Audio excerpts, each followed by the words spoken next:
ये दोस्तों मेरे हाथ में जो किताब है ये एहसास आलम शिवनाथ चौधरी आलम की है। और पहले मैं आपको उनकी चार लाइनें बताऊं जो शायद आपके लिए काम की हों। कि पहले अपने पैर की जंजीर तो मैं काट लूं, फिर तुम्हारी जुल्फ की जंजीर देखी जाएगी। तुम तो आंखों में लिए फिरते हो खुशियों का भरम, तुमसे क्या ये दर्द की तस्वीर देखी जाएगी। नो न्यूज़ ऑनली व्यूज़ पर दोस्तों आज हमारे साथ हैं देवेश चौधरी, जो कि बहुत अच्छे कवि, साहित्यकार और एक्टिविस्ट भी हैं। तीसरा पक्ष इनकी एक पत्रिका निकलती है। देवेश, हम तुम्हारा जी, अपने चैनल पर स्वागत करते हैं। धन्यवाद बहुत बहुत आपका। और वर्षों हो चुके हमारे तुम्हारे जी, बीच में बहुत लगातार संवाद भी होते रहे। देश में जो स्थितियां हैं उनमें एक तीसरा पक्ष है, उसकी क्या स्थिति है? जी। आपने गंगा भैया बड़ा महत्वपूर्ण सवाल पूछा कि एक पक्ष है जो यथास्थितिवाद के पोषक लोगों का पक्ष है। एक पक्ष है जो तथाकथित क्रांतिकारी विचारधारा को पोषित करने का काम करता है। एक तीसरा पक्ष और है जो आज़ादी के 7 दशक से ज़्यादा गुजर जाने के बावजूद भी आज भी अपने मौलिक अधिकारों से महरूम है। आज भी जो है वो कहीं ना कहीं एक किस्म से कंसंट्रेशन कैंप में रह रहा है, ऐसा वो महसूस करता है। संविधान उसके लिए एक खूबसूरत शब्द और अल्फाज बन के रह गया है। यथार्थ के धरातल पे उसको वो जो उसकी मौलिक सुविधाएं हैं या जो उसके मौलिक अधिकार हैं, जो संविधान में वर्णित अधिकार है, वो उसको नहीं मिल पा रहे हैं। उस तीसरे व्यक्ति की बात उठाने वाला जो पक्ष है वही तीसरा पक्ष है, जो कि अम्बेडकरवादियों का पक्ष है, जो कि बहुजनों का पक्ष है, जो कि हाशिए के लोगों का पक्ष है, जो कि तलछट के लोगों का पक्ष है, जो मार्जिनलाइज्ड पीपल्स हैं, उनकी बात रखने का एक जो प्रयास है वही तीसरा पक्ष है, जो कि समता, स्वतंत्रता और बंधुत्व और न्याय की भावना में विश्वास करता है। देवेश, अभी लगातार बीच में आरक्षण का एक मुद्दा आया था। सुप्रीम कोर्ट ने एक उसमें क्रीमी लेयर की जैसी एक मलाई परसने का काम किया, क्या लगता है? देखिए, आपने बहुत प्रासंगिक सवाल पूछा है गंगा जी। सवाल ये है कि अभी इस देश के दलितों, आदिवासियों के साथ शोषण और अत्याचार इस सिस्टम के द्वारा किया जाता था, सरकारों के द्वारा किया जाता था। अब चाहे अनचाहे उस पूरे उत्पीड़न में न्यायपालिका भी कहीं ना कहीं शामिल हो चुकी है। न्यायपालिका का काम संविधान की व्याख्या करना होता है। न्यायपालिका का काम संविधान की आलोचना करना नहीं होता है। संविधान के आर्टिकल 341, 342 में स्पष्ट प्रावधान है कि अनुसूचित जाति जनजाति के आरक्षण का उपवर्गीकरण, सब क्लासिफिकेशन नहीं हो सकता है। लेकिन 1 अगस्त 2024 को माननीय सर्वोच्च न्यायालय के द्वारा एक फैसला दिया गया, जिसमें कहा गया कि अनुसूचित जाति जनजाति वर्ग के जो क्रीमी लेयर तबका है उसको आरक्षण के दायरे से धीरे धीरे बाहर किया जाए। इसके लिए उन्होंने कहा गया कि राज्य इसके लिए मात्रात्मक आंकड़े एकत्रित करें। अब राज्य अगर क्वांटिफाइनल डाटा अगर एकत्रित करेंगे तो ये सीधे सीधे जो है, जो फेडरल स्ट्रक्चर है हमारे संविधान का, उससे यह ध्वस्त हो रहा है। क्योंकि राज्य जो है अपने राजनीतिक हितों के हिसाब से, राजनीतिक लाभ हानि के हिसाब से चलेंगे। इसका उदाहरण आपने देखा, अभी हरियाणा चुनाव में जो है डीएससी है, जो डिप्राइव्ड शेड्यूल कास्ट है, उन लोगों ने भारतीय जनता पार्टी को वोट दिया। भारतीय जनता पार्टी सत्ता में आई और नायब सिंह सैनी ने जो है उपवर्गीकरण के आदेश को लागू कर दिया। वही मुख्यमंत्री जी कहते, वही प्रधानमंत्री नरेंद्र मोदी जी कहते हैं, जब 1 अगस्त 2024 का आदेश आता है और 21 अगस्त को भारत बंद होता है और अंबेडकरवादी संगठनों के द्वारा जब आंदोलन किया जाता है, तो कहते हैं कैबिनेट की बैठक लेके, मैं इस उपवर्गीकरण को लागू नहीं होने दूंगा, मैं क्रीमी लेयर को लागू नहीं होने दूंगा। और उन्हीं की नाक के नीचे उनके द्वारा शासित राज्य सरकार के द्वारा जो है इस तरीके का आदेश लागू कर दिया जाता है। तो कहने का अभिप्राय यह है कि न्यायपालिका इस तरीके के जो निर्णय दे रही है वह उसके अधिकार क्षेत्र के बाहर की बात है। न्यायपालिका ने कभी इस बात का संज्ञान नहीं लिया कि इस वर्ग के बैकलॉग के पद भरे गए हैं कि नहीं भरे गए हैं, इस वर्ग के लोगों तक जो सुविधाएं पहुंचनी चाहिए थी वो पहुंच रही है कि नहीं पहुंच रही हैं। ईडब्ल्यूएस आरक्षण जो है, जो संविधान में कहीं भी आर्थिक आधार पर आरक्षण देने का प्रावधान नहीं है। एससी एसटी का जो आरक्षण है वो अस्पृश्यता और सामाजिक उत्पीड़न के आधार पर है। ये कोई गरीबी उन्मूलन का कार्यक्रम नहीं था, लेकिन उसको गरीबी उन्मूलन का कार्यक्रम बना दिया ईडब्ल्यूएस आरक्षण देके। और उस आरक्षण के लिए किसी प्रकार का कोई सर्वे नहीं हुआ, कोई डाटा एकत्रित नहीं किए गए, न किसी विशेषज्ञ कमेटी ने अपनी कोई रिपोर्ट दी, लेकिन उस पर सुप्रीम कोर्ट मौन हो जाता है। तो कहने का अभिप्राय हमारा यह है कि न्यायपालिका भी कहीं ना कहीं इस उत्पीड़न में शामिल है अनुसूचित जाति जनजाति वर्ग के लोगों को, क्योंकि आप ये देखिए कि आज भी अनुसूचित जाति जनजाति अल्पसंख्यक वर्ग के लोग जो है जेल में पड़े हुए हैं, लेकिन उनके प्रकरण उठाने के लिए कोई नहीं है। न्यायपालिका ना तो स्वतः संज्ञान लेती, ना सुमोटो लेती है, और लेकिन जो धनिक वर्ग के लोग हैं जिनके प्रकरण जाते हैं उस पर जो है तत्काल सुनवाई हो जाती है। हमें मालूम है आधी रात को तक कोर्ट बैठती है और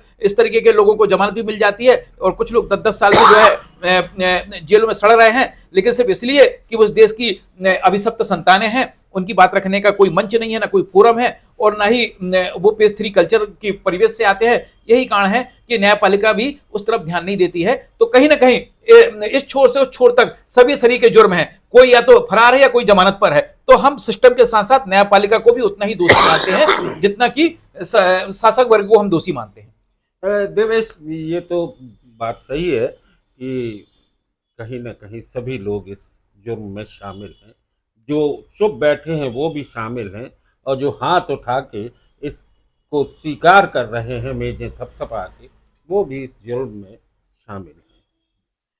एक बात और आती है कि आज़ादी के बाद एक वर्ग है आदिवासी वर्ग। उस वर्ग के साथ भी जो हो रहा है और जो आगे दिख रहा है, क्या लगता है आपको कि वो सिर्फ विस्थापन झेलेंगे? बहुत अच्छा सवाल पूछा आपने। ये विस्थापन और उत्पीड़न, ये दो बड़े महत्वपूर्ण सवाल हैं जिनके संदर्भ को हमें समझना होगा। जब दलितों का मुद्दा आता है तो वहाँ उत्पीड़न का एक समाजशास्त्र तैयार होता है, और जब आदिवासियों का मामला आता है तो विस्थापन का मामला होता है। आदिवासियों ने हमेशा, जिनको हम प्रकृति उपासक कह सकते हैं, धरती पुत्र कह सकते हैं, जल जंगल जमीन से जुड़े हुए लोग हैं।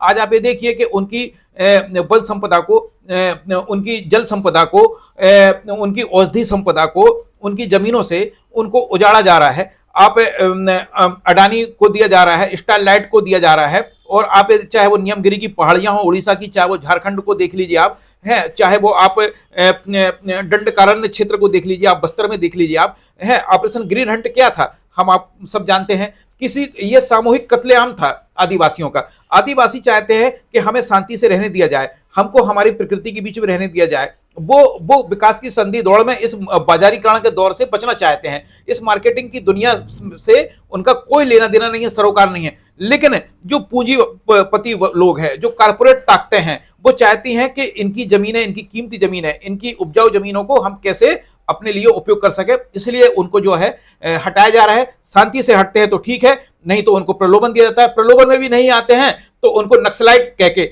नक्सली कह के या तो एनकाउंटर कर दिया जाता है या जेलों में डाल दिया जाता है। सोनी सूरी का उदाहरण हमारे आपके सबके सामने है। हमने ऐसे कितने हजारों निर्दोष जो है युवाओं को हमने देखा है। और महाश्वेता देवी का तो उपन्यास 1084 की मां इसी पे आधारित है। आपको पता है गंगा जी कि ये तमाम जो चीजें हैं आदिवासियों के साथ, वो सिर्फ इसलिए की जा रही हैं क्यों? क्योंकि उसकी कोई एक सर्वस्वीकृत आवाज नहीं है। उनके बीच से भी जो नेता जाते हैं वो मुख्य धारा में जाके अपने स्वार्थों में लिप्त हो जाते हैं। यही कारण है कि उनकी कोई बात रखने का नहीं है। जो भी उनके बीच में आता है, उनका सगा समाज की बात करता है, उसको जय बड़ादेव की बात करता है, जय शिवा की बात करता है। आदिवासी इतनी भोली भाली कौम है कि उसके पीछे चल देती है, और वो जो रहबरी का काम करता है बाद में वो रहजनी करने लगता है। इसी वजह से ये लोग जो है उनका विकास नहीं हो पा रहा है। और आप ये देखिए कि सिर्फ ये इनके साथ जल जंगल जमीन से जुड़ा हुआ मामला नहीं है, आज उनके पूरे अधिकारों पे डकैती डाली जा रही है। उनको वनवासी बना दिया गया है। लेकिन वनवासी कल्याण आश्रम के माध्यम से जो आरएसएस और भारतीय जनता पार्टी वो ये कहती है कि इनका धर्मांतरण रोका जावे हैं। ईसाई मिशनरियां इनके आदिवासी क्षेत्रों में जाकर धर्मांतरण कर रही हैं, लेकिन आप तो उनको ना रोजी दे रहे हो, ना रोजगार दे रहे हो, और उनको रोजगार से वंचित कर रहे हो। लेकिन आप सिर्फ उनको इस्तेमाल कर रहे हो और उनको आदिवासियों को वनवासी बनाए रखना चाहते हैं। इस बात का एक बहुत बड़ा कंस्पिरेसी है, इसको समझने की जरूरत है। आज आदिवासियों को आपने म्यूजियम की वस्तु बना दिया है। कोई भी वीवीआईपी आएगा, उनको आदिवासी क्षेत्रों में ले जाया जाएगा और वहां पे उनसे कहा जाएगा कि बैगा नृत्य करिए, सेला नृत्य करिए, और उनको जो है एक किस्म से ये बना दिया गया जैसे कोई अजूबा हो हमारे बीच में, जबकि जीते जागते इंसान हैं। और उनको उनका नृत्य देखेंगे, उनको सराहेंगे, और बाद में जो है जब वापस जाएंगे राजधानी जाएंगे तो राजधानी में कहेंगे कि उनके द्वारा बनाई गई जो चित्र हैं, उनकी पेंटिंग्स हैं, उनको बड़े बड़े आर्ट गैलरी में लगा दिए जाएंगे। लेकिन आदिवासी जहां का तहां है आज भी, उसको उसकी कोदो कुटकी का आपने मार्केटिंग कर दिया है। उसके द्वारा उपजाई जाने वाली फसलों को,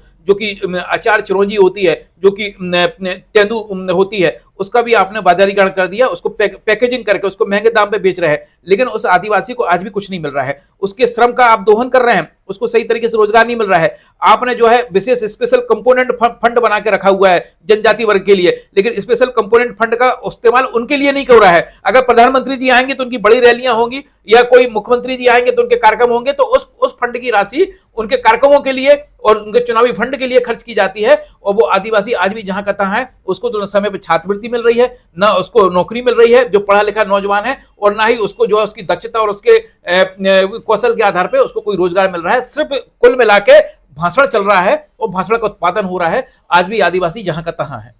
दोस्तों, बहुत लंबी चर्चाएं हैं और ये एक विषय है, ये भारत की आत्मा से जुड़ा विषय है, जिसको हमें समझना होगा, जिससे हमें अगर नहीं समझे तो आने वाले समय में हमारे इन भोले भाले आदिवासी, दलित समाज, पिछड़ा वर्ग, इन सब के बीच में कहीं ना कहीं एक सामंतशाही व्यवस्था, एक पूंजीवादी व्यवस्था काबिज हो जाएगी और एक तरह से हम फिर ठगे हुए महसूस करेंगे। ये एक तरह की, एक नई तरह से गुलामी की एक पूरी बिसात बिछाई जा रही है। नो न्यूज़ ऑनली व्यूज़ पर देवेश जी, हमने आपसे चर्चा की। बहुत बहुत धन्यवाद। धन्यवाद आपका आगे बहुत भी बहुत। बहुत सारे मुद्दों पर हम बात करेंगे। आप लगातार बने रहिए नो न्यूज़ ऑनली व्यूज़ पर। थैंक यू, धन्यवाद।